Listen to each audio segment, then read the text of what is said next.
everybody, and welcome back to the Fear of Being Average trading channel. And today I'm going to be going over how I was able to catch 1,000 pips and runners this week, but this video is going to be posted in a few days, so technically last week.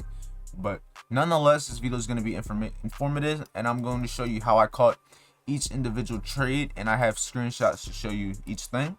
And mind you, all of these trades were calling out and taking during live trading sessions. They were all recorded on my chess and charts episodes. I'm not sure which episodes they were. I'll have the cards up in the top right corner so you guys can see them, and click them if you want to see the actual video. But yeah, let's just get right on into it. All of these trades were recorded live, taken live, so let's just get right into it. So the first trade I took was actually on Monday, and I'm just going to show you guys what was going through my mind when I was looking to take this trade. So right here, we're going to be looking on Monday. So I'm just going to go back in time, and I'm going to show you all the confirmations I had to get into this trade. So my entry was all the way at 35.76, which is right here. This is where my entry was, all the way down here, 35.76. I had a stop loss below this, and I was targeting these highs I was targeting the previous day's highs right above here. This was my main target.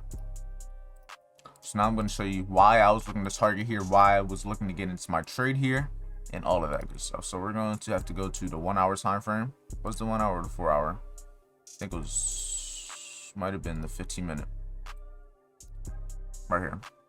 Okay, so the first thing I noticed when price started trading lower, I saw that price had traded into this 15-minute bullish order block right here. So that was the first thing that I was noticing. The second thing I was noticing was,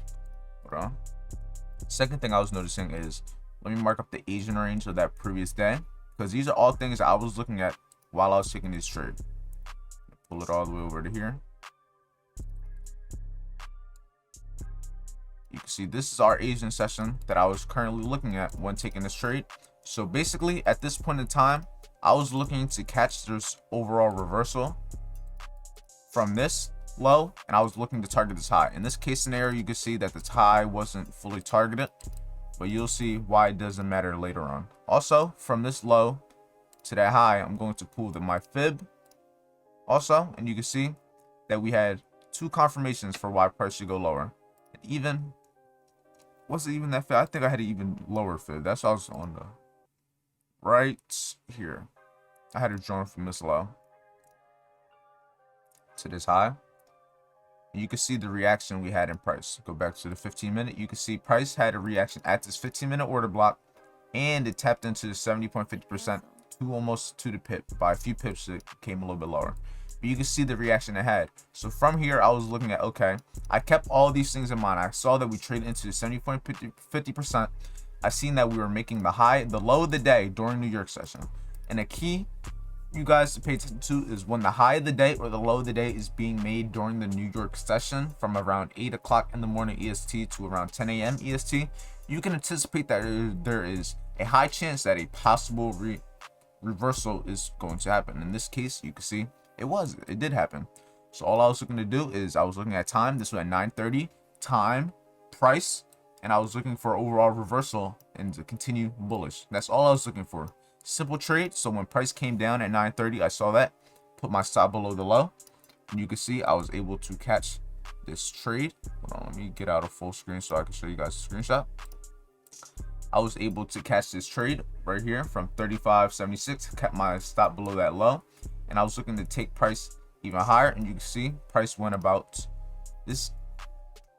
about a 235 pips before starting to consolidate. But nonetheless, this was a great trade. So now we're going to move on to what's going on, guys. So before you keep on watching the video, I just wanted to tell you guys about this opportunity that I have for you guys. So as of recently, I have been getting a lot of questions and comments and concerns about whether or not I do one-on-one mentorship. I personally do not do one-on-one mentorship, but I do have mentorship now, which I decided because you guys have been asking for it for a while now. So what will I be providing? I will be providing daily live stream access and mentorship every single day, where I will teach you everything that I know and I will guide you from zero to hero. And along with that, I will be giving you live trade analysis, and you will know all of my trades taken live, real time.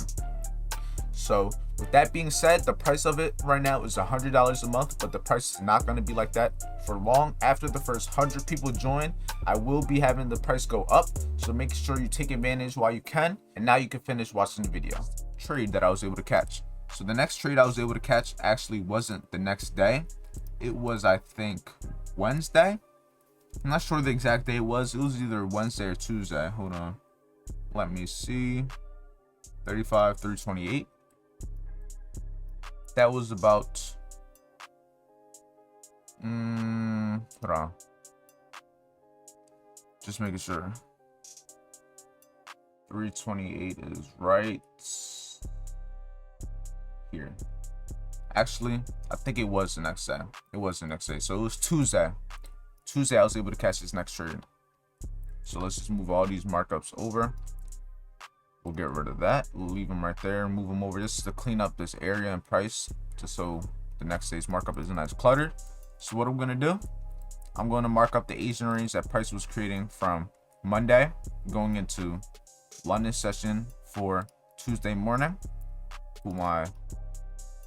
This is the Asian range I was currently looking at that time, from this high to that low. So what did I do? I pulled the 50% of it again. So I was anticipating price to continue bullish. Why? Because I saw that overall, based on the 4-hour, the daily, we were trading very close to all-time highs. Keep in mind, guys, this is the week that we also hit all-time highs on Bitcoin. We hit all-time highs on US30 also. So I was putting all those things in confluence, and I saw that since the dollar is more than likely going to keep pushing for these all-time highs due to the fact that we are very close to them, then I'm overall going to be bullish. I'm only looking for bullish trades. So what did I do? I waited for price to have a retracement back into this Asian session area. So what did I do? I pulled my fib from the low of that Asian session to the high that was created during New York session right here at 7:30. So all I did was I waited for a retracement. I saw that we tapped into this 62%, and we also tapped into an order block right here that was created during the London session. So this is a London session order block that got created. So we tapped into 62%, traded into this 15-minute order block, and all I was looking to do was I was looking to target these highs that were created during this New York session. That's all I was looking to do. I wasn't looking to hold this trade forever. I was looking to target these highs, which then later on got hit, and I was just left to trade to break even. So this was another simple trade I went off of, simple confirmations. I saw that we were trading at the 15-minute order block created during the London session. So all I was looking for this trade was a possible continuation of that overall London session trend. And you can see that's what we got. The confirmations, we had the 15-minute order block. We traded into the 62% of our fib long. So that's two confirmations as is. And we traded to the previous day's high, using it as a form of support. As you can see, the previous day high, if I pull it all the way over, it uses air as a form of support. That wasn't a main confirmation, but it just added along to the confluence that I was overall looking to take this trade. So what did I do? I got into this trade at about 328, which is right here at this 15-minute order block. Let me do that one. Had my stop below this low. Same situation here, had it below the low, and I was targeting these highs up here, which would have gave me a 1 to 2.8 trade, which overall came very close, and it gave me a winning trade, and I ended up holding that one also. As you can see, this was the first trade that I was able to catch here, that I ended up holding this trade. As you can see right here, I got in at 328, stop below the low, stop right here, stop was right there, and price ended up trading even higher. So you can see that happened, and I ended up closing majority of the profit, and then I left the rest to run also. So these are the two runners so far that I had for this week. Now we're going to move on to the last runner also. And the last runner I was able to catch was on Friday. Was it Friday? Yes, it was Friday. So the first, these other two trades, I either lost or just took full profit, or they got stopped out. I'm not 100% sure, but we're going to move on to this last trade, which was Friday. So I'm going to mark up Thursday's Asian session, because when I was trading Friday, the Asian session from Thursday is what I'm paying attention to. So get the high and the low of that Asian session. I'm going to get the 50% of that Asian session. And I'm overall going to be looking for possible buy scenarios also. So in this case scenario, what happened? I seen price create a low of the day during this London session. So in my eyes, I was anticipating price to continue bullish from here. Why? Because we clear these lows at 3 o'clock in the morning. So when we have the high or the low of the day being created at London session and having a false break scenario, so in this case it came below these lows, cleared the liquidity, and then traded higher, that's a confluence for me to be able to get into a trade. So mind you, all I did was I waited for price to create a high, created a high at 7 a.m. in the morning. So what did I do? I pulled my fib, and here, let me get rid of all of this real quick. It wasn't even from this fib I had it drawn. I had it from this Asian session fib right here. As you can see, price ended up coming lower, trading very close to this area also, but it didn't clear the overall low of the day, which is ideally right here. So I had my stop below this low. So all I was looking to do was I was waiting for price to travel back into this fib area. It also traveled back into this 50% of this Asian range, and it also traded back into the 35,600 level, which is in that area also right here.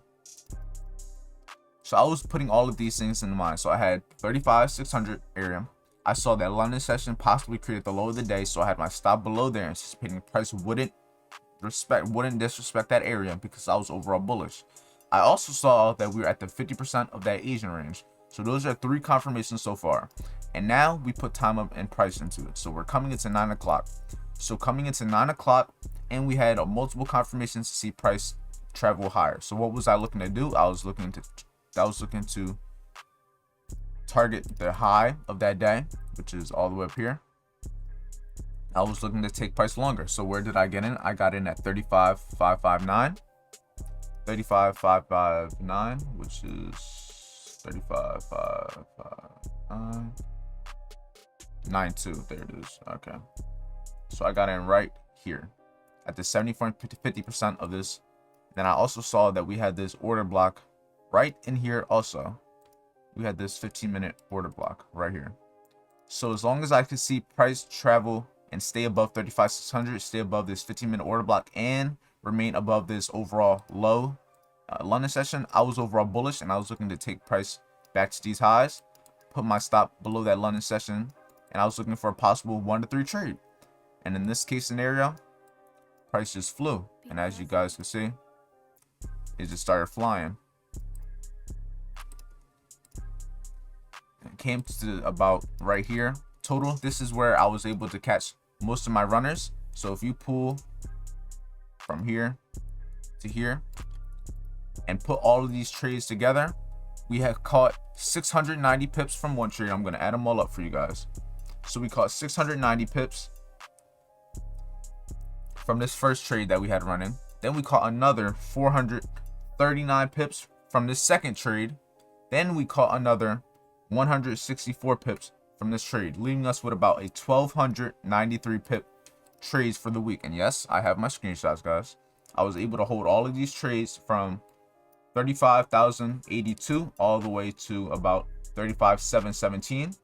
And if you do the math, 35,717 minus 35,082, I was able to hold all of these in together for about 635 pips combined, and not putting them together. But if you add all of these positions together, you get 1,200 pip move that I was able to catch during 1 week.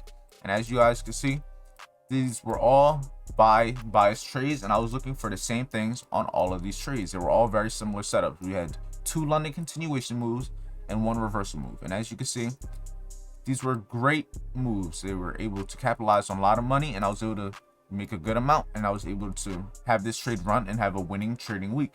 So overall, this was a very good trading week. I'm looking to do the same thing next week. I'm getting better overall with holding trades. So yeah, hopefully guys, this gave you a little insight to how I trade, how I hold trades, all of that. So the thing that I did with all of these trades, guys, I would take majority of my profit at a certain area. I would take about 80 to 90% for about a 1 to 2 or 1 to 3, and then I'll just leave a small 0.01 as a runner. And as you can see, this one, a 0.01 is $690, a 0.01 here is $440, and a 0.01 here is $164. The smallest position possible can pay you. You don't need to have big lot sizes, especially on pairs such as US30. They're very volatile. You can make easy trades. So like this trade here was a 1 to 5. This trade here would end up being a 1 to 8. This trade here being a 1 to 11. So if you can hold trades for this long, you could really scale up your profits and just overall be great traders overall. I'm pretty sure on this last trade I ended up getting stopped out. I'm almost sure. Yeah, this last trade I ended up getting stopped out later on in the day as price traded lower. But I'm still holding these other two positions as of right now. I could show you guys in a second. Actually, I can't really show you guys. Hold on. I'm gonna look for my two positions as of right now. But as you can see, I'm gonna get it right now. Where is it at? Where is it at? As you can see, I'm still holding these positions as of right now. Smallest position possible, but I'm still holding them. They're running small profit, but I'm just gonna hold them as long as possible and see what they can do. But yeah, so hopefully this video was informative. Hopefully I showed you guys how I'm able to catch a lot of pips every single week on US30. And mind you, like I said in the beginning of the video, this was all recorded live during my charts and chats episode. Not sure, I'll have them in the cards, like I said, top right corner. But yeah, so hopefully I was able to help you guys. Hopefully I showed you guys how I trade, and like I showed you guys, I do look for the two different setups. I do the same thing every single morning. And if you want to go back and watch me do this live, you can see I was looking for the same confirmations, and this has ended up just being a good week. So hopefully you guys enjoyed this video. Hopefully you learned something. If you did, make sure you like, comment, and subscribe, and I'll see you guys in the next video.